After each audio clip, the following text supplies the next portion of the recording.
I have the distinct pleasure of introducing our second speaker, which will be Ronald Eddings, and he's going to be talking to us about security architecture. So James talked about some packet capture on your own system. What happens when we're looking at not necessarily just packet capture, but realistic operational environments, and how to architect those in a manner that is kind of secure by design.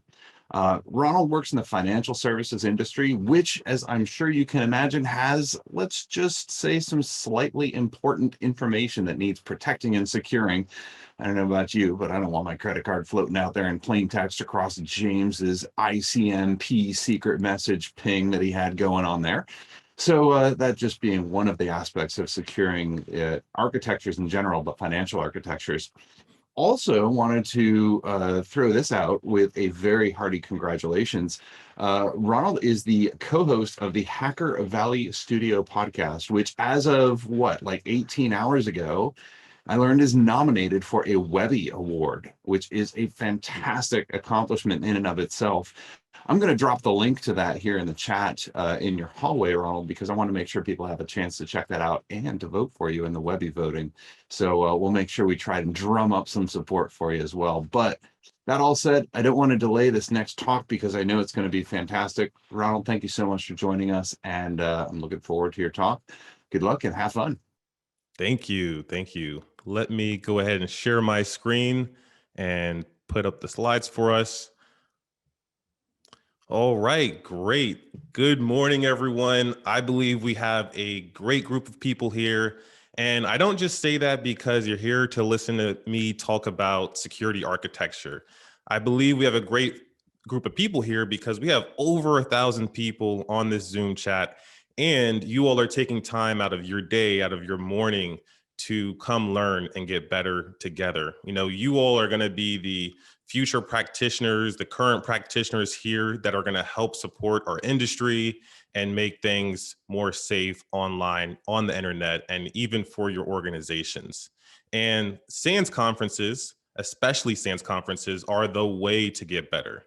A career in technology is like a marathon. We are going to be constantly running this marathon over our career, and there's going to be a lot of things that come up. You're going to have to learn a lot of new technologies. You're going to have to really put yourself out there. And we always say on the Hacker Valley Studio that we are mental athletes with no off season, or at least shorter off seasons. So we're going to constantly have to push that needle and get better together. But before we start into security architecture, I wanted to give you all a what if. I think it's always great to start with a story. So what if every day when you went to work, you played a game of chess? And this chessboard has game pieces, it has moves, it has rules, and you play chess against a person. Now imagine if this person that was sitting across the board from you didn't play by the rules. They had all of the same pieces, but they moved their pieces differently, but you were still constrained by the same rules. You would have to be on the top of your game to make sure that you don't lose this game. And on top of that, this chess game that you're playing every day has high stakes. The stakes are money, power, and data. And you don't want to lose those things. So this is the constant game that we are playing in cybersecurity. Cybersecurity needs all of the help that we can get, especially from security architects. I believe that there's at least a few security architects, future security architects here in this room. So hopefully by the end of this talk, I can give you an understanding of the basics of security architecture and security controls. I could talk to you a little bit about the technology that's involved in security architecture, and also how to become a security architect, because there will be security architects on this call. So a little bit about me. My name is Ronald Eddings. A lot of people call me Ron. A lot of people ask me, what do you prefer, Ronald or Ron? Doesn't matter. I like both names equally, so feel free to call me either. And a little bit about what I do. By day, I'm a security architect at Marqeta. I lead and manage a detection and response team. We are building our security program from the ground up. So we started this opportunity with no security architecture, no security devices, no security policies, and we're building everything from scratch. And just like Phil was saying, this is a tall order. This is a lot for us to do.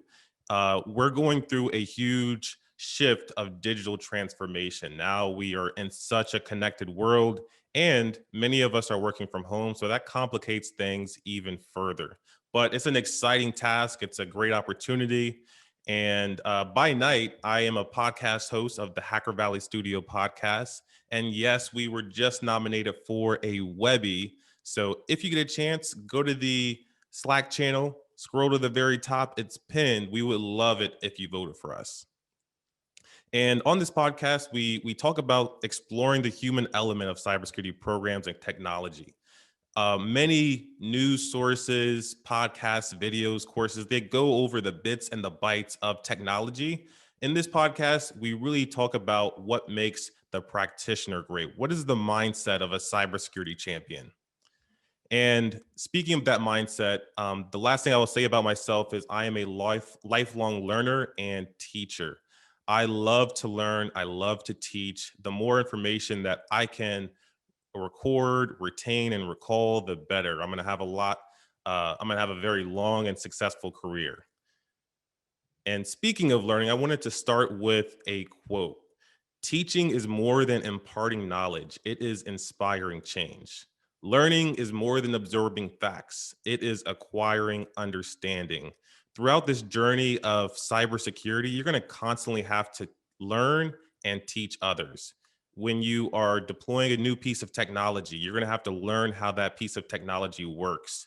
And then you're going to need to teach it to someone. You're going to need to teach it to a device. That device has to do the right things for you. That organization or that stakeholder has to buy into the ideas that you've come up with as a security practitioner. Also, one other thing to note is this talk is going to be flexible. I have slides here, obviously. I've prepared notes, but this talk is really for you all. So if you have any questions throughout this talk, please drop them in the Slack. I have it up over here, and I also have the Zoom chat too. So I'll try to respond to every single comment. We have plenty of time, so no worries. Great. So we are going to be speaking about security architecture. And security architecture really is the system and the processes that help protect a organization. And it's mainly protecting the organization's infrastructure. So this is the term that we typically use, and I bolded here security controls on this slide because I'm going to mainly be focusing on security controls. But a huge part, very large components of security architecture are security controls, security policies, and security guidelines. And we'll cover a bit of all these, but a heavier emphasis on security controls. And I believe this is a great segue from James's talk because we're going to talk a little bit about how things work in infrastructure, how things work over the internet, and try to break these high-level components down into more digestible bite-sized chunks. So who here has used a security control? Who has controlled the flow of security in some way? I believe that we all have. We all have gone to our front door and locked it. When we do that, that is a security control. When we type in our passwords online and we can't remember our password, this happens to all of us, and we get locked out of our account, that is also a security control. There are many security controls, physical, through technology, and also through just policies. Policies are also security controls. Policies help us understand and interpret that, hey, we should not do something or we should do this thing. Well, when looking at that front door, we're getting into a more connected world. We now have IoT devices connected to our front door. We might use our fingerprints or our phones to unlock our front doors. And these these locks are connected to our Wi-Fi routers. Same for an organization. The cameras that we use at our organization or even at our home are connected to the internet. So with that being said, you probably would be surprised that you have a security operations center at your house. If you have some connected devices, maybe speakers that are listening and uh, being triggered for keywords like Alexa.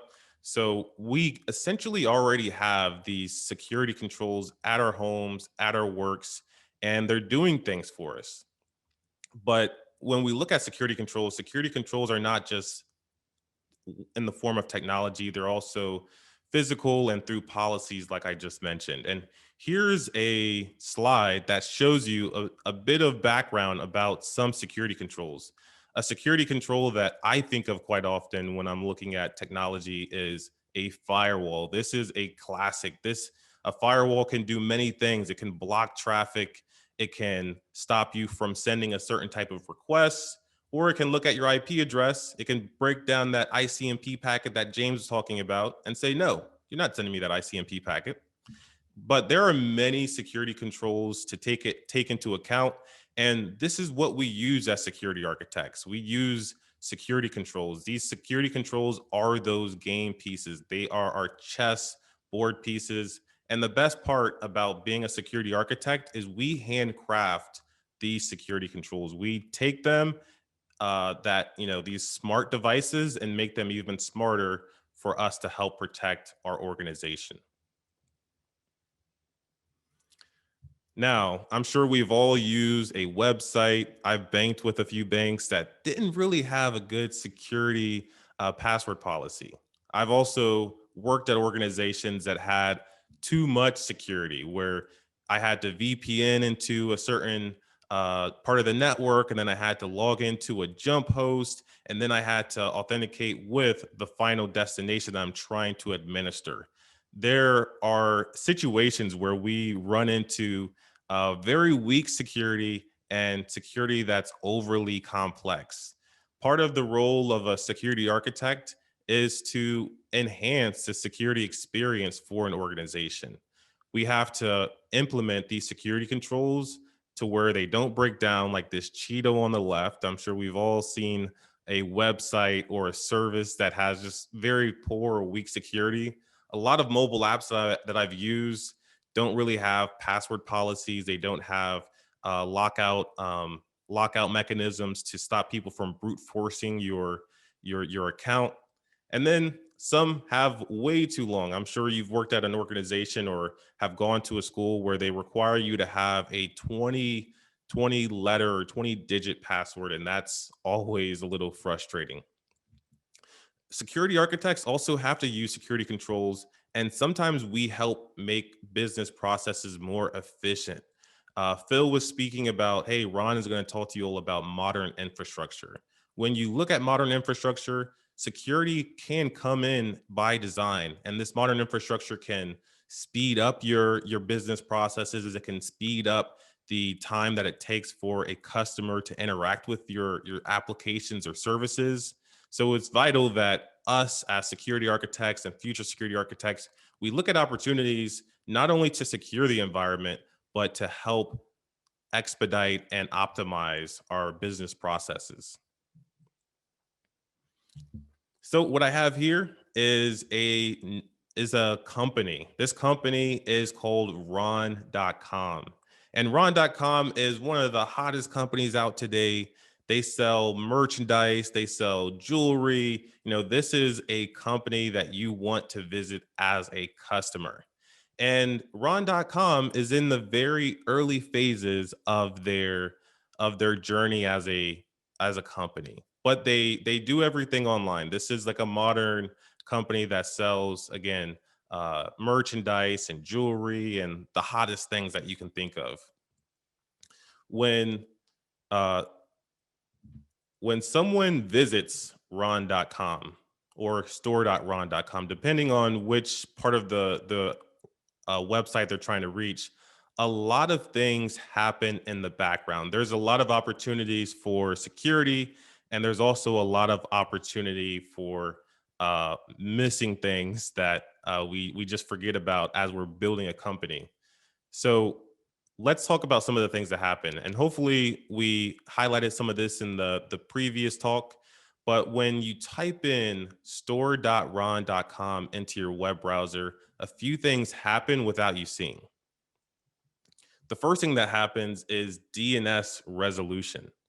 So our web browser needs to know how to get to store.ron.com. And the way for my web browser or my device to know how to get to store.ron.com is through an IP address. IP address is pretty much like your home address. It dictates where, this device sits in the world. Not necessarily the domain name. The domain name helps us figure out the IP address. So at some point, we reach a DNS server and we ask the DNS server, hey, which IP address belongs to store.ron.com? The DNS server will respond back with an IP address and it will send this back to your browser. And this happens super quick. We don't realize or experience it. But then after we find out which IP address belongs to store.ron.com, there are some other things that happen in the background. There's a protocol called TCP. And in a few slides, I have a breakdown as to what TCP is. But when we connect to devices on the internet, there's a three-way handshake that happens in the background. And this three-way handshake is really just three steps that our browser does. It sends out a SYN packet.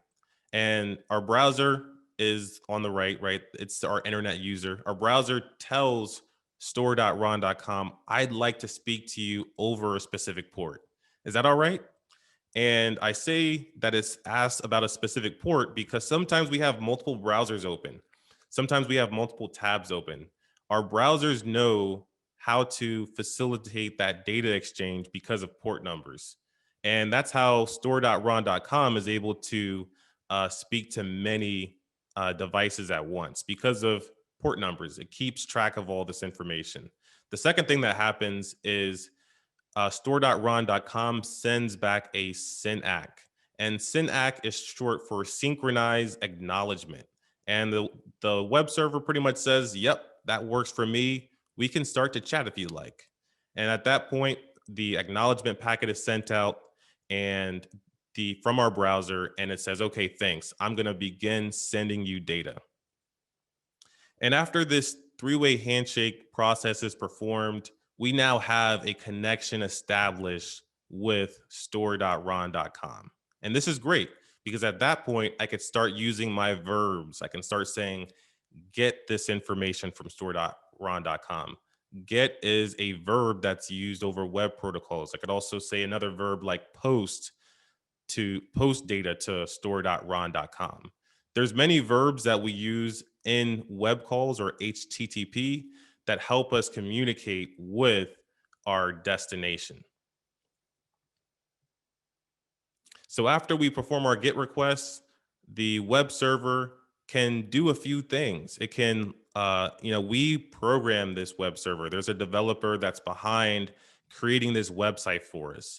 And in most cases, if we go to store.ron.com or even nike.com and we start to browse and shop, we're going to be, the website is going to be pulling information from a database. It's going to be grabbing that information, formatting it in the form of HTML or web language, and sending that back to us in a web page. So that's essentially what happens when a user or a customer visits store.ron.com. And we are the architects for this company. We have to make sure that everything happens as expected. Everyone uses the front door, not the back, and keep this organization safe. So by looking at this white box here at the bottom, what do you all think are some of the opportunities for compromise here? And Josh says, no app server in this architecture. Right. Restore.ron.com is in the very beginning phases of its journey. It doesn't really have a lot of complexity or security here. But yeah, typically you would have your web server talking to an app server instead of web server talking to a database. This is poorly designed and prone to vulnerabilities or opportunities for exploit. Okay, so someone said insider threat, denial of service, DNS hijack. Um, is there a backup web server as well? There's no backup, so that's another opportunity for a flaw here. There's no firewall or network segmentation. That's great. That is very true. Man in the middle. Okay, all right. This is not an introduction to cybersecurity group. You all know all of your attacks, and this is great. WAF, web application firewall, input validation. Okay, the presentation is already over. You already know all the ways to compromise or start to look at how to compromise this environment.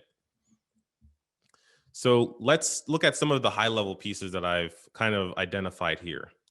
We were performing network calls at some point. We see a router here. I mentioned that in order for us to send data to store.ron.com, we need an IP address. We need to send data to this IP address. And the way that data makes it to an IP address is through a router. Routers route traffic.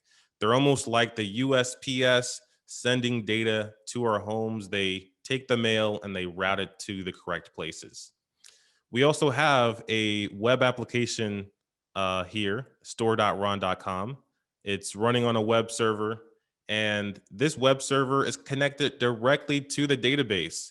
So this could put both of these devices at jeopardy if we have any input invalidation. Maybe someone sends malformed input to store.ron.com when they're logging in, when they're signing up, or even when they're checking out and putting in their credit card information.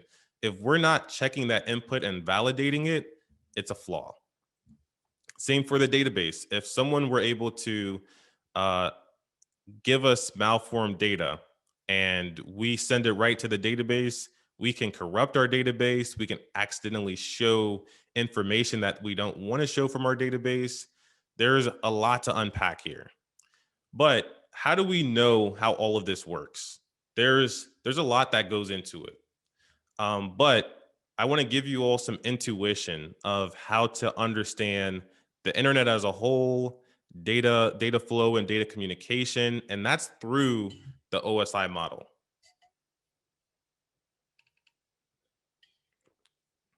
And I'm sure the last presenter spoke about the OSI model a little bit. What I hope to do in the next few slides is to break it down into its components and really show you where the attacks exist on the OSI model. And again, I'm a lifelong learner, a lifelong teacher. I hope that you all can kind of embody this also, because this will make you have a long and successful career in cybersecurity. So how do you all remember the OSI model if you've heard of it? How do you memorize the layers of the OSI model? Okay, TSAC said, please do not throw sausage pizzas away. Put all the emojis in here. All people seem to need data processing. Oh, I haven't used that one. All people seem to need data processing.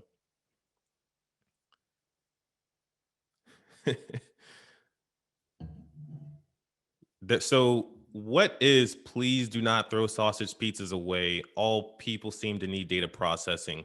What do you call these memory devices? Yes, it is a mnemonic device. And I also use please do not throw sausage pizzas away. Mnemonics work so well because they're ridiculous. They're outrageous. If you saw someone throwing a sausage pizza away and you are a sausage pizza lover, you're going to be like, do not do that. So when I heard that the first time, I remembered it to this day and I never forget it. I never have to practice that mnemonic because it's so good. Another way to memorize things easily is by using memory palaces. Just imagine if you walked into your room and you started putting ridiculous items around your room in a visual way. So a lot of when I read a book, when I'm trying to break down chapters, I typically walk around my room and put sticky notes on parts of the room, and I put something ridiculous on the sticky note. So, for example, 7 habits of highly effective people. I have a keyboard in my room, and that's the first thing that I see when I walk in to my room. And the first habit of a highly successful person is be proactive. I imagine LeBron James playing the keyboard. He's a proactive scorer. He's a proactive player. So I use memory palaces and put ridiculous pieces around my room to also memorize things. So if mnemonic is not your preferred way to memorize and internalize information, you can also use memory palaces. But let's get back to security and networking. Let's talk about the OSI model. The OSI model, you read it from the bottom up, really, or you can reverse it and whatever works best for you. But this is the way that I typically look at the OSI model because everything starts at the physical layer and every upper layer is a service. Like the bottom layers are providing a service for these upper layers. At the end of the day, when I am using the application layer, when I'm sending data, the physical layer is providing me a service. It's physically pushing that data to its destination. So layer 1 is physical, layer 2 is data link, layer 3 is network, layer 4 is transport, 5 is session, 6 is presentation, and 7 is application. But let's really visualize it. Let's really get an understanding of the OSI model. On layer 1, this is where your network devices are, the physical pieces themselves, the Ethernet, your network interface card is a physical device.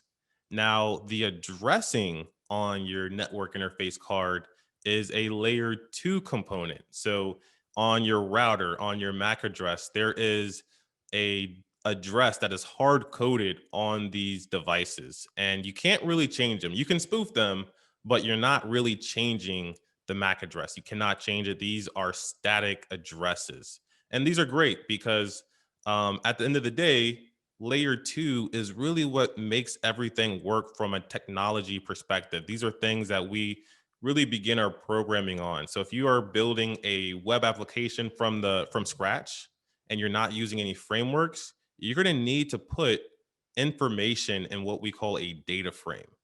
And on top of that data frame is your IP address, your packets, and this is layer 3. So if you think of IP addresses, layer 3 IP addresses is a layer 3 address. This is where routers route data. This is how data gets from my house in Zoom to your house in Zoom. It's being routed through routers.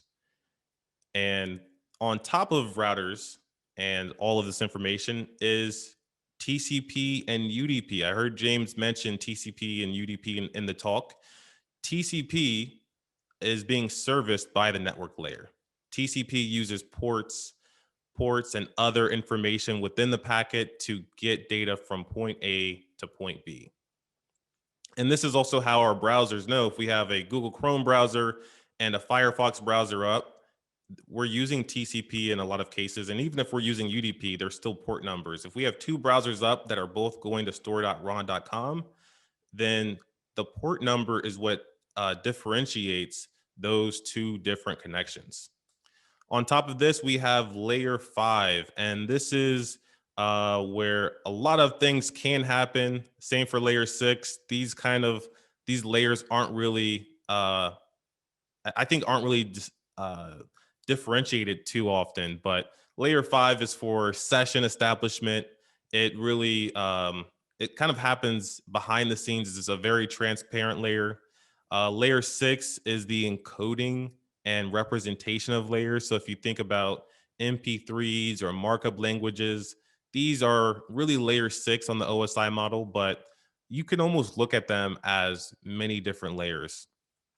And layer 7, DNS, web application. Let me get rid of this notification here. So layer 7 is how we're sending data from our PCs to store.ron.com, how we're also doing those DNS lookups and translating domain name into IP address.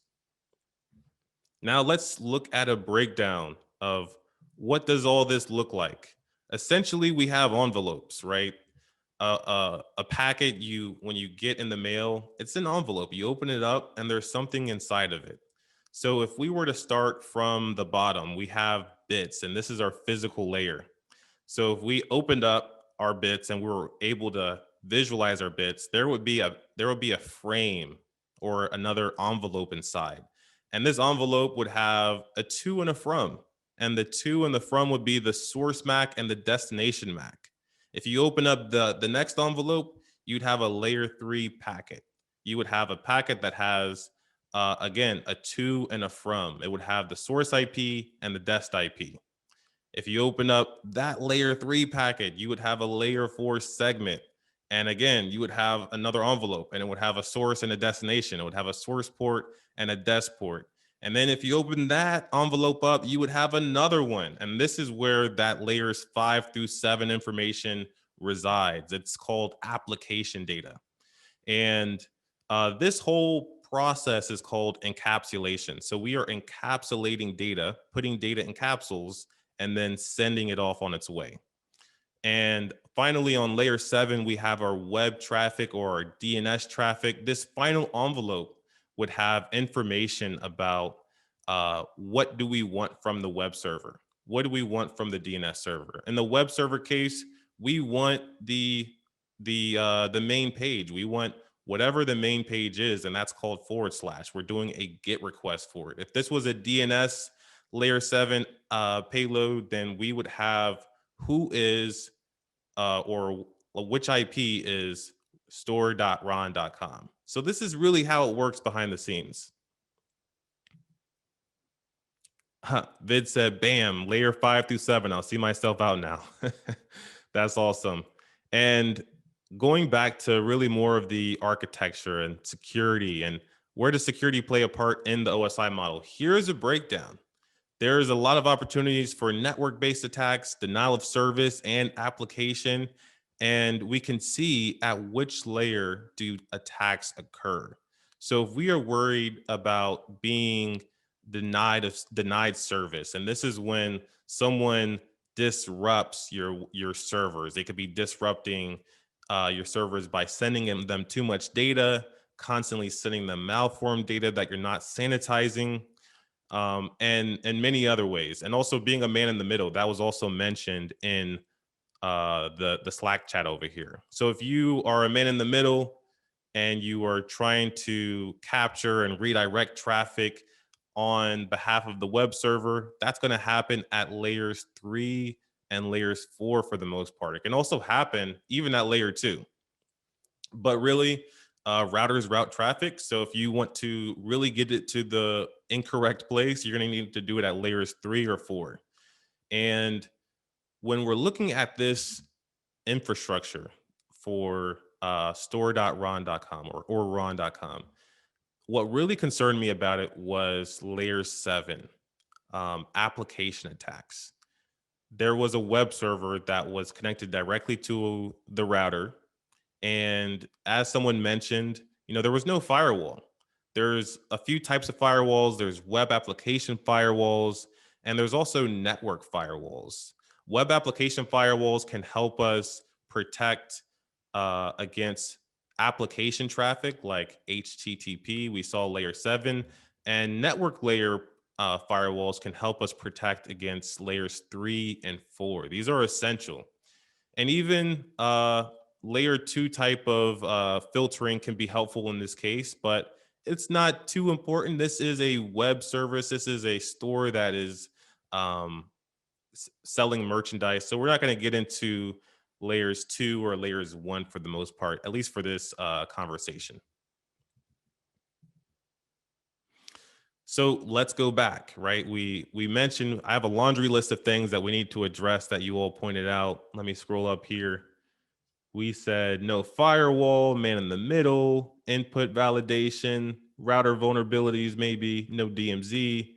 All right, so let's see what we have here. If we replace the internet user with an attacker, what are some of the things that they can do based off of this previous slide?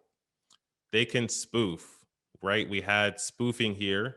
on layer 3. Layer 3, they can send data and make it seem like it came from someone else. What if I sent out a packet, but I really put James' IP address into that packet?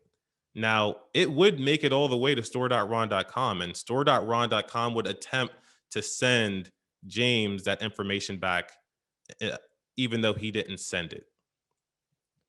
The next opportunity for an attack is denial of service. So, if the attacker were to send malformed information to the router or even the web application, then a lot of bad things can happen. We have a single point of failure here. If this router goes out of service, then no one can buy the hottest merchandise anymore at this point. That would be very unfortunate. This can happen in a wide variety of ways. And I put a few solutions for some of these things in another slide. Now, the other slide that I have, by the way, is not going to be perfect. And we can break that down together and find more opportunities for weaknesses and more opportunities for improvement. But let's keep looking. Someone said input validation in the Slack. And this is a huge way that a lot of people that are in red teams and people that are performing bug bounties, and especially the attackers, are taking advantage of companies. Companies now more than ever have more public facing assets. And these public facing assets are typically web servers. You interact with these web servers using web traffic. And a lot of the ways that we used to administer these devices can also be done over HTTP, over web protocols. So this is a really big opportunity for an attacker to compromise, and also for us as security architects to enhance and protect against. And the last thing that I'll mention for the opportunities for compromise is SQL injection, just based off of this diagram. If we were not to sanitize input, validate input, and make sure that it was all correct before sending it to the database, then we can perform database attacks. There's many types of database technologies out there. One that will stand the test of times and will probably be around until you all end your career is MySQL. There's also Postgres, which is a SQL language. But there's a lot of new modern types of databases like Amazon RDS. But I'm sure at some point we'll even see some vulnerabilities there also. So someone said most cybersecurity risk is layer 9. We didn't see layers 8 or 9 on the OSI model, right? We only saw layers 1 through 7.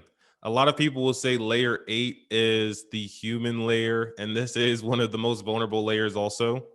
So that's one thing to keep in mind. I never heard of layer 9, but that's new to me. Is most SQL injection attacks or defense related to input validation? I think quite a few attacks are based off of input validation, because someone in the Slack mentioned, hey, what about a app server? And a lot of architecture paradigms, you'll have a web server that is strictly sending out the HTML. It's giving the responses. And the web server will interact with an app server. And the app server in this diagram would be right below it. The app server is performing more logic. The app server might be doing further input validation. It might be reaching out to multiple places instead of just the database. And then the app server would reach out to something like a database or go other places, and the database would respond only to the app server. This puts another layer of security within the infrastructure.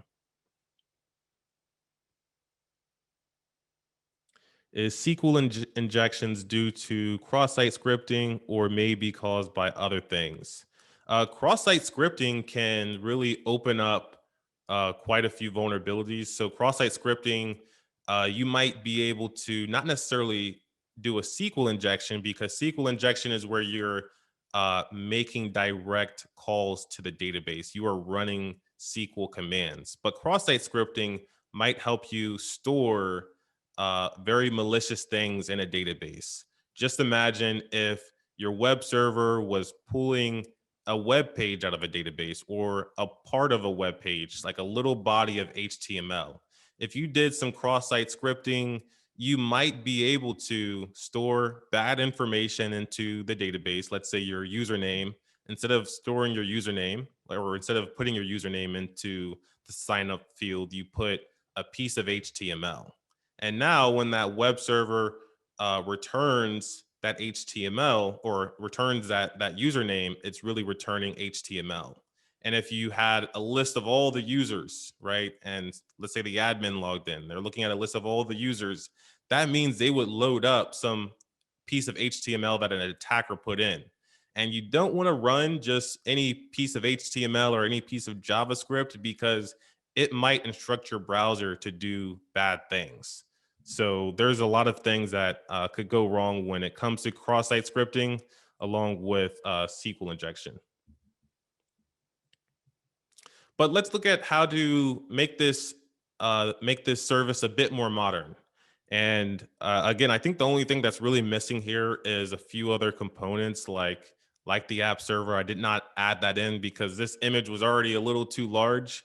But when we're looking at putting more security, when we're putting on a security architecture hat, there's ways to make this environment more secure and also more efficient. This will speed up the operation of our business while managing the data coming in and also reducing attacks. And this is with minimal effort too. This could be done in a few weeks for a good sized organization and doesn't really change the way that the business operates. So, what is a CDN? A CDN is a content delivery network. Amazon is a CDN. You can host all of your website information. They can do quite a few things for you on their CDN. There's another very popular CDN called Cloudflare. And what these CDNs do is they take pretty much your website and spread them across the country or across the world. So there's really no single point of failure. These CDNs can help your applications be more resilient. So if you have a CDN and it's being replicated across the world, then that means there's less opportunities for a denial of service. So it's not going to be perfect. You can still deny if you can still uh, put a company underwater and out of commission by enough web traffic at the end of the day. But this is a great way to prevent that. And CDN is not an alternative to DNS, but it could augment that requirement. Um, you can configure uh, DNS resolution in a CDN, but typically you probably will still have some DNS server there, but it might just be more transparent. It might not be something that you have to manage as a server itself. It's more of like this is just line items of which domain goes to which web resource.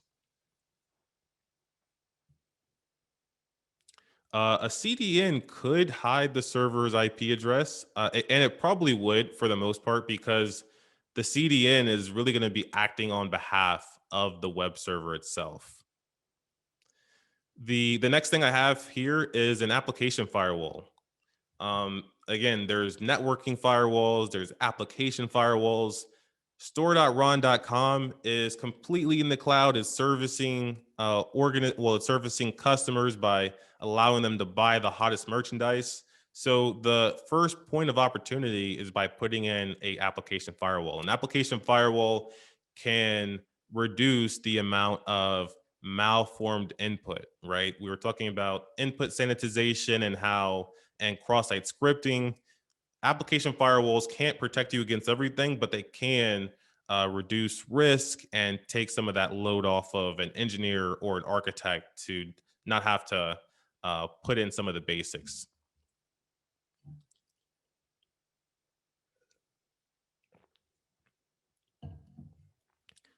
So let's see a few questions here.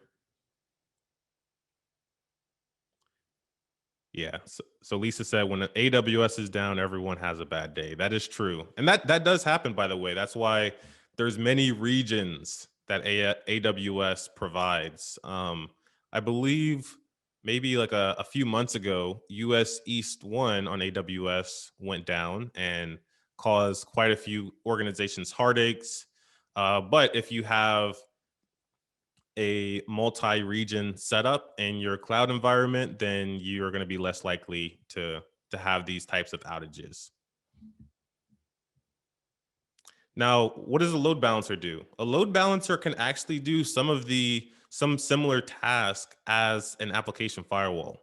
A load balancer does what you think it does. It's going to balance the load of traffic going from web server to web server. In this new architecture here, we have multiple web servers that are running store.ron.com.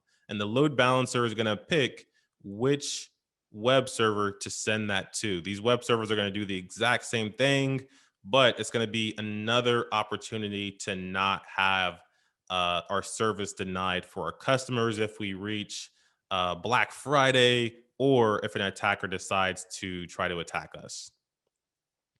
A load balancer can also do a bit of sanitization. So if these web servers only do two things, they get information from you and you are allowed to post information to the servers. Maybe the post is signing up, the post is um, checking out, but you're not allowed to delete things, right? This is a HTTP verb, is delete. Your load balancer can say, I am not going to send any HTTP requests that contain the verb delete. So on top of your application firewall, your load balancer can simplify requests and drop what is absolutely not needed. And someone said you could actually load balance with your DNS server. That is true. You can. And I think that was really the first stab that network engineers, security engineers had at load balancing. That's gonna make things more complex because now you have to have all those DNS entries. Might be a little harder to manage, but that is also an opportunity. Now, um, let's talk about it, right? What are some other opportunities for attackers to still compromise this environment? What can you all think of now that we've changed a few components out and put some redundancy in? What are the opportunities here still?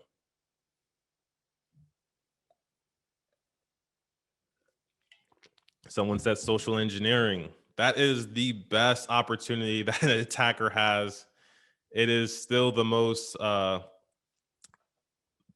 it's still the best route for an attacker to infiltrate an organization. The user, human layer 8, that's very true. Insider threat, love it. And misconfiguration, yeah. As even though these components are here on this map, there's still opportunities to just not configure things the right way. I've seen organizations have load balancers, but the load balancer isn't even load balancing. It's misconfigured. It's really just sending all the data to one resource, but it is a device in the middle. And this would actually slow down business operations if you have all these networking devices really just doing the same thing that the previous map will do. That would mean that we have more devices processing information if it wasn't set up correctly.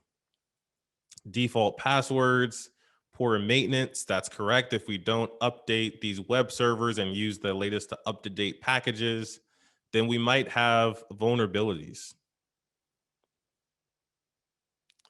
Lack of backup. That's correct. This environment still only has a primary and a backup. If that primary were to go down, or it just has bad data in it, then it would be bad news. We might need multiple backup databases, maybe a snapshot from last year and a snapshot from 2 years ago. And if we had an attack that made its way into the database, If we had multiple snapshots, then we can identify when exactly that attack happened.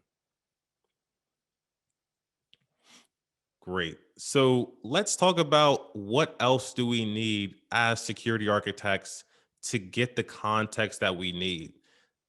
Preventing the issues is only half of the battle. Issues are always going to happen. There's always going to be an attacker that is wiser than most and ends up infiltrating our web application, infiltrates our network, or even our database. And this is where security incidents come into play. Security incidents are really what we look at as analysts, as professionals, to see, hey, what happened here, what's going on, and what device did it affect.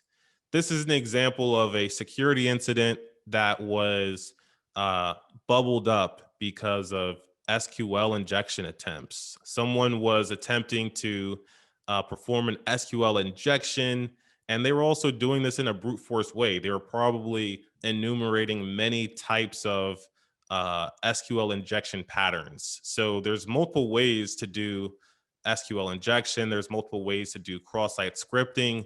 So as a security architect, your security controls are going to need to provide as much data as possible to the person that's going to be reviewing them. And in some cases, if your organization is small enough, you'll be the one reviewing these security incidents also. You'll be the one uh, engineering, designing, and planning, and you'll also be the one responding to these incidents. But sometimes you'll have a big enough team to where you are the facilitator. You are using these controls and building them, and they are sending this information to another person. So in that case, you really want your context to be there. You want the who, what, when, and where. And yep, this is Azure. Just a screenshot I stole off of the line. So let's talk about how do we get to the form of security incidents and what happens after we have an incident. So we had all of those networking devices on that network map, right? We had our load balancer, we had our web application, we had our firewall, we have our SQL database.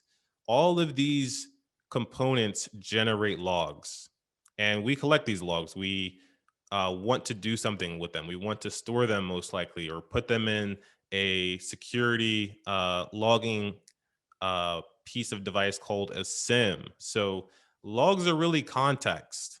Logs are great because if we have something that is of interest, then we can go back to them and see exactly what really happened there.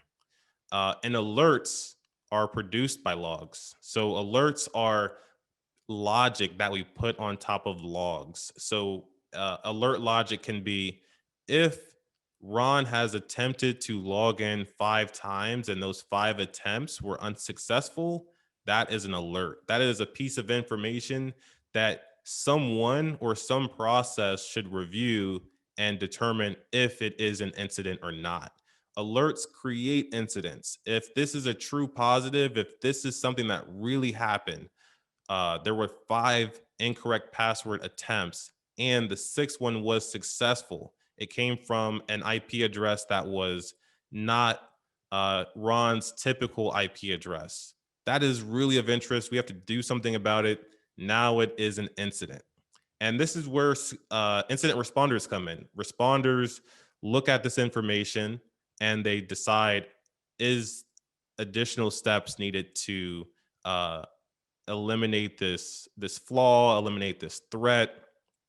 And if additional steps are taken, that is where remediation comes in. You might have the incident responders perform some actions, but a lot of cases, if there is input sanitization issues with the web application, we are going to need engineers. We're going to need the developers to come in and remediate those issues and fix them.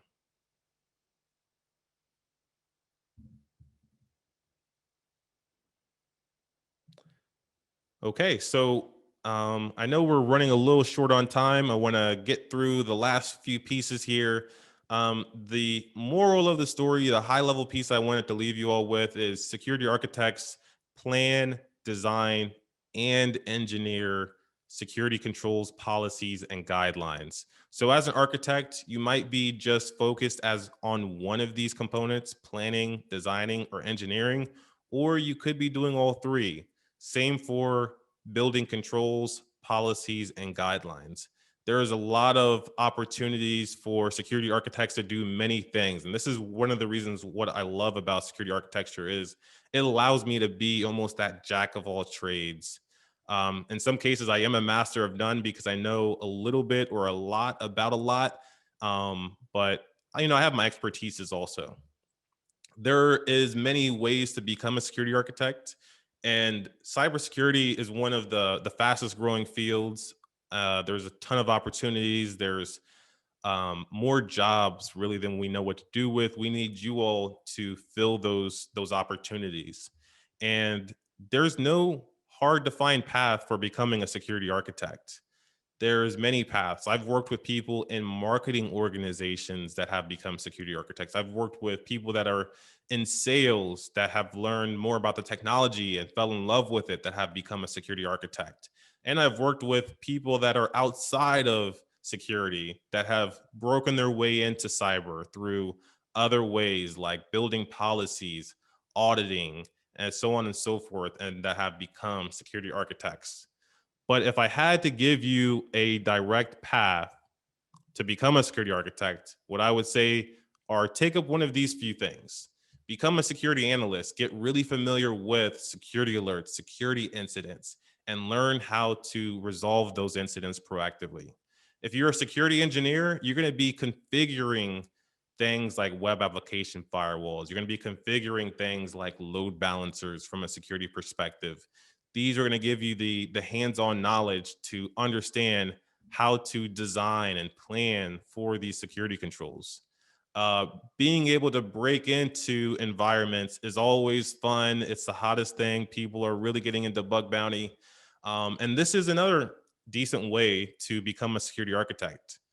And when I was first getting into security, most professionals that broke their way into security at a rapid rate were systems administrators. They were maintaining these web applications from an OS perspective. They were configuring Linux, Windows, firewalls. Administration is a great way to break your way into security architecture.